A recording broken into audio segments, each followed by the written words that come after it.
What's up, everybody? Welcome back to Aerial Assault, and today we're here to talk about the new XOP Ultra Series Double Steps.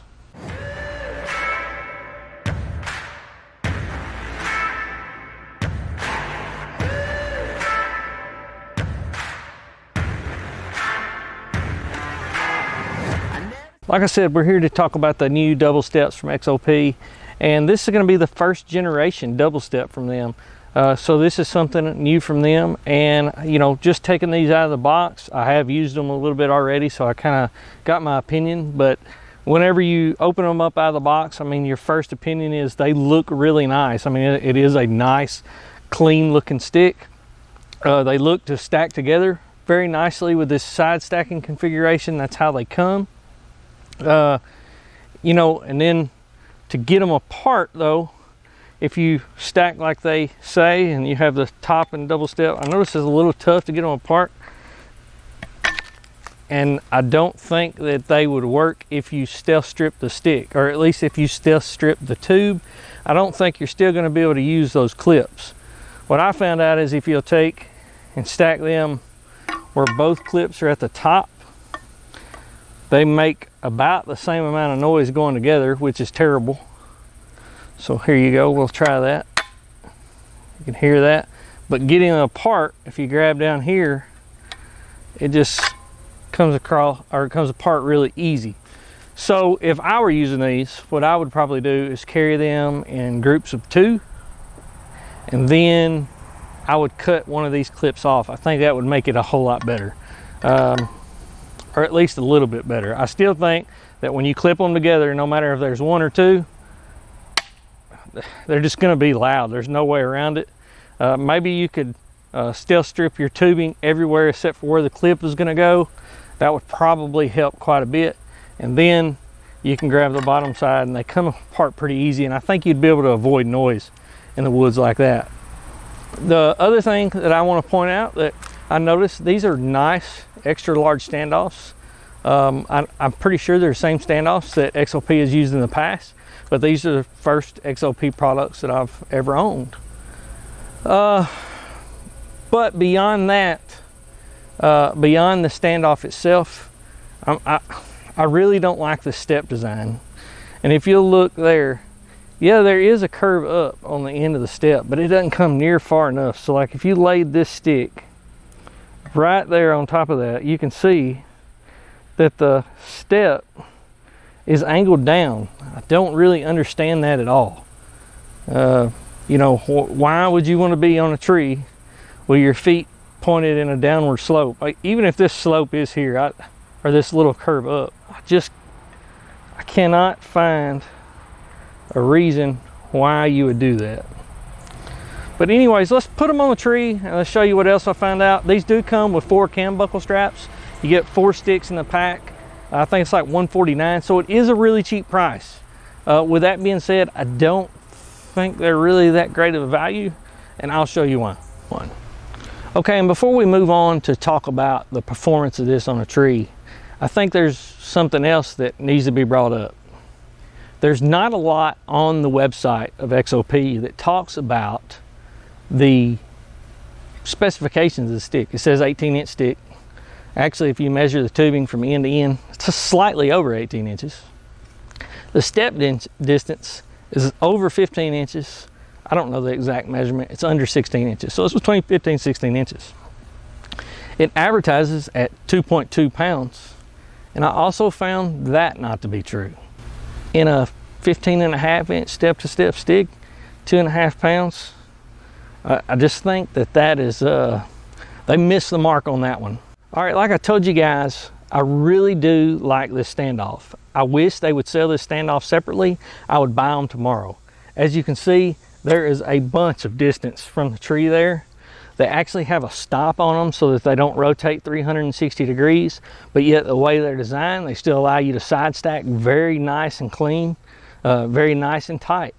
So like when there's a knot on the tree, and I'll show you on this stick that I got on here, the standoff rotates, and the distance from the tree is almost identical to what an EWO step is. So with that being said, this is my favorite part of the stick.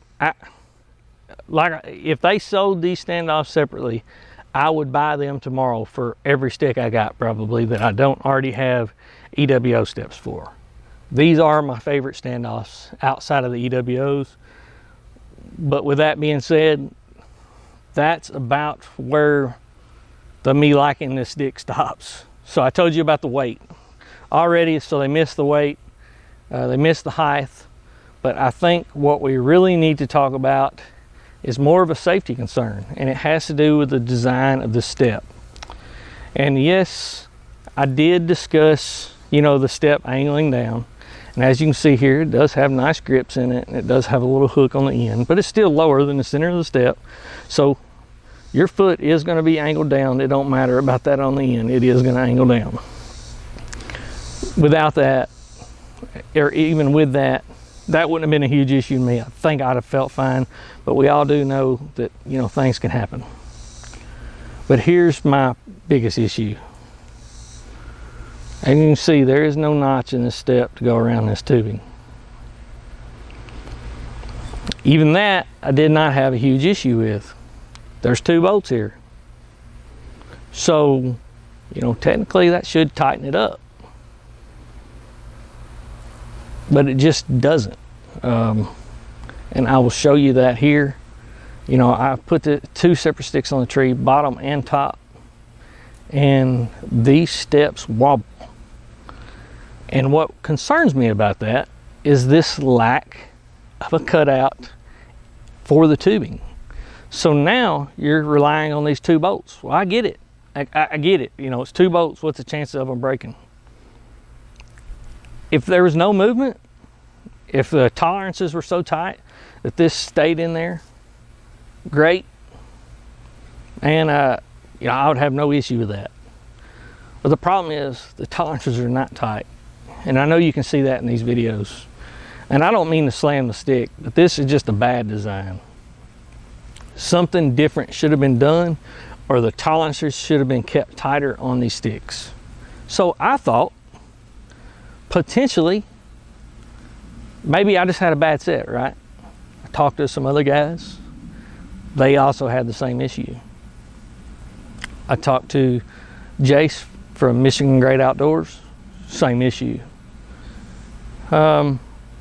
So I went back, I mean, let's just start at the beginning. Before these were released, there were several guys who are associated with other companies.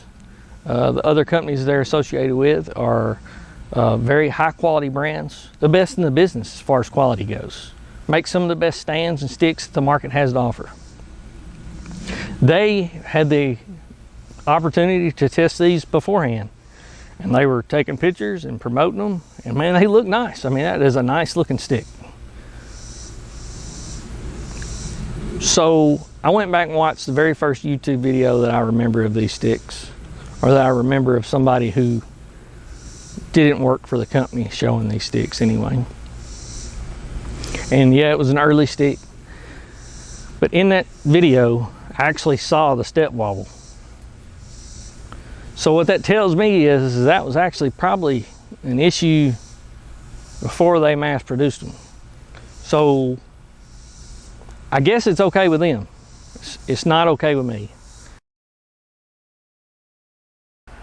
So with that also said, you guys need to, whenever you're taking advice from somebody on YouTube, myself included, you need to consider your source. You know, are we affiliated with somebody?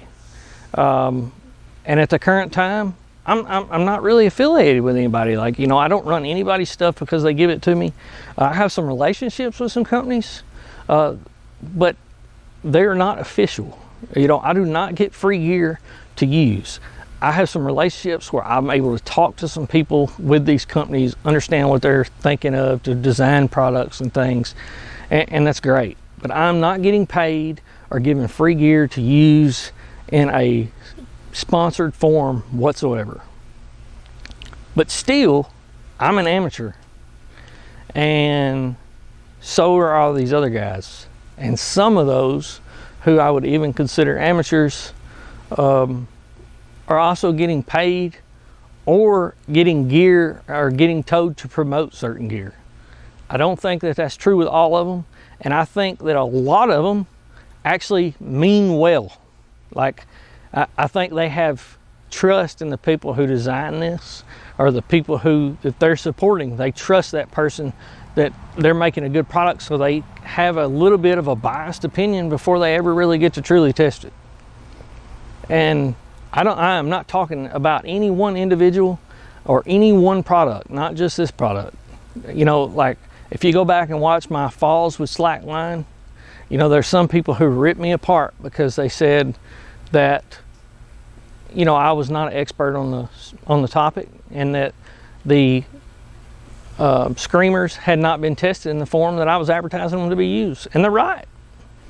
So anytime that you're going to take advice from us or any type of creator on YouTube, I just suggest that you really do your own research too. Listen to some other videos and make sure that you are getting a good solid product and getting some good solid research that is non-influenced by someone in the industry. So my recommendation is don't buy these. I hate to be that way, but it's 2021. There's a bunch of great hunting products out there. Everything from Chinese made to American made. I mean, there are good products at a decent price range, and even sticks that are cheaper than these that I think are a better buy. These are $150 for 4-pack. You could go to Novix and get 4 Novix sticks, and I think it costs you like $200. Even with a 20% code or 15% code, I think it's $200. And you know, you can find those at like Midwest Whitetail and some other people. Then you have the Hawks, you know, at $100 for a set of 4. When you find them on sale, I think they're normally like $120 or something. You know, and there's been some issues with the Hawks too. But with that said, I just think these have been designed poorly. I just think that there's going to be a safety aspect in here that is going to get noticed eventually, or these are going to get pulled and fixed. If they would have just notched this step to go around this post, I think it would have fixed everything. It would have been a fine step. It would have been a little bit heavy, but I could have dealt with it. If they do that, then you can change this to where there's only one bolt going through the standoff. That puts your weight back down. It just makes sense to do that. I'm not sure why this was done the way it was. Also, these. Cool concept. I love the way they're thinking with this. I'm not sold on it. I just think it's too loud, it's too clanky, it's too tight. Like, you want to talk about tolerances, like this thing is so tight that it's hard to get on and off. So when you put them together, they are solid. Not sold on it though. I think there's better ways. It is better than the Hawk suction cups though. So anyways, guys, if you don't mind, please go below, hit that subscribe button, hit the bell for notifications, and we'll see you next time.